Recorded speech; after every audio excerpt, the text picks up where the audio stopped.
in this place. Do not get mad to nobody. Never. Hi, welcome to the West End Video Newsletter.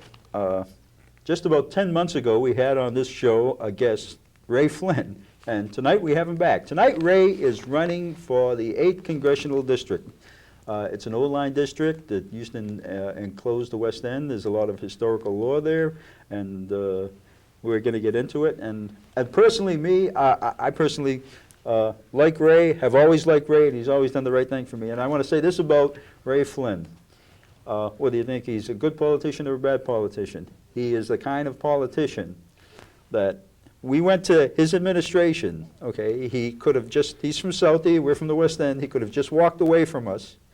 But he was the first mayor to say, what happened to you guys isn't right. He didn't say you guys, I said you guys. He said, what happened to you people wasn't right. He says, and his administration took up the fight for us. And anytime anybody, any politician, can look at something that he doesn't have a vested interest in, and matter of fact, it would probably cost him, and does the right thing and goes with it, he's my man for the rest of the time. That's it. That's my guy. You.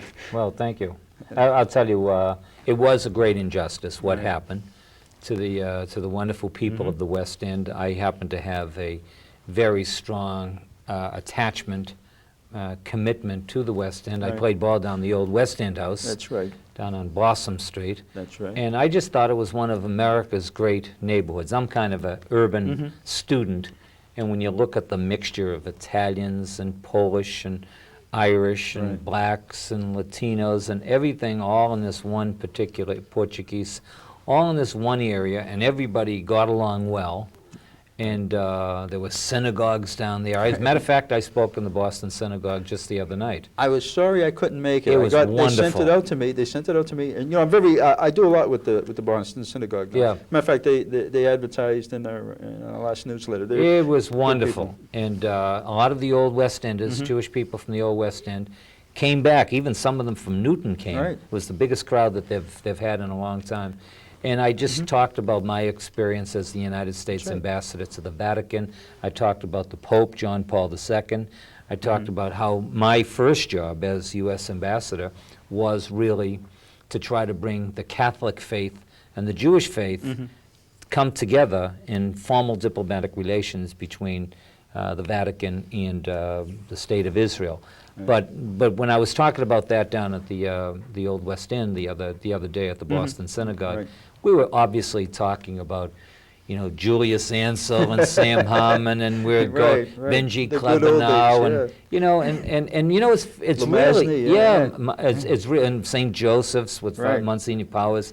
It's really, you know about St. Joseph's was Cardinal O'Connor was was the pastor over there before he became a cardinal. Yeah, and Regina Caeli was were the home for all the priests. I used to go down there at the various Christmas parties when I was mayor, and Monsignor Harry O'Connor, who was the pastor at St. Augustine's in South Boston.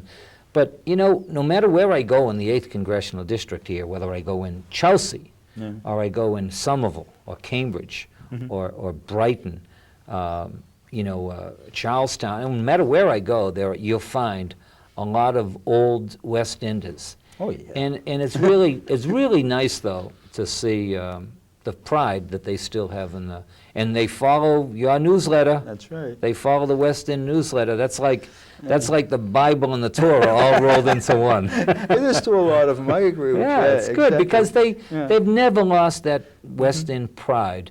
And I was glad my administration, and thank you for saying it and reminding the people, but that's why I committed myself to the fight, which we won. That's right. And then I obviously became ambassador, and it took a different direction, which I couldn't control. I mean, a little history of the 8th. It was Curley was there, then it was JFK, and then it was Tip O'Neill, and now it's Joe Kennedy, and hopefully you'll be the next one. Well, what I like to say is this is arguably the most educated, most informed political electorate in the United States.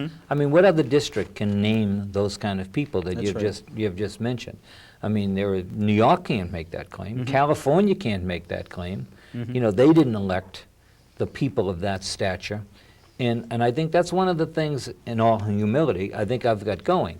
a former mayor of the largest city in New England. That's right. President of the mayors across the country, a former United States ambassador, first Democrat ever to hold the position as United States ambassador to the Vatican, and somebody who has, who's been on the international, national, as well as the local stage. That's right. And getting things done. So I hope that the people carry on the same tradition of electing the best. I notice, well, not all of them, but most of the commercials I see on television, a whole lot of these candidates in the 8th District are running against Gingrich. Is he running this? No, but I'll tell you what, though, you're not running against Gingrich, but you should run to get things done. Yeah, right. Not running against anybody. I've Right. run campaigns. I've not lost an election here. But, when I run for an election, I run an election not only to win, but to get things done. So I'm not Yeah. running against anybody. I'm That's running right. for the people. Exactly. And, well, like I say, it seems like everybody's in this district, okay, all the leading candidates are running on activist slates. They're all looking for the, we'll say, progressive vote. I don't think anybody's looking for the working class vote. I mean, I'm a working class stiff myself, okay? And I don't think anybody out there is actually saying anything to me, except one person. And that guy was once described as the people's mayor, of the city of Boston. And Well, I just had yeah. a couple of friends of mine in Somerville just say to me, Ray, when you started out in politics, Mhm. you had a wife and 6 kids, and you had a good record of helping young people, sports and so forth. And I said, yeah, and he says, here you are, all these years later, you still don't have any money. That's right. You don't have any summer homes, you don't have big cars, big houses, or anything like that. I said, look, I'm not complaining about it. That's not what I was interested in. That's right. I was interested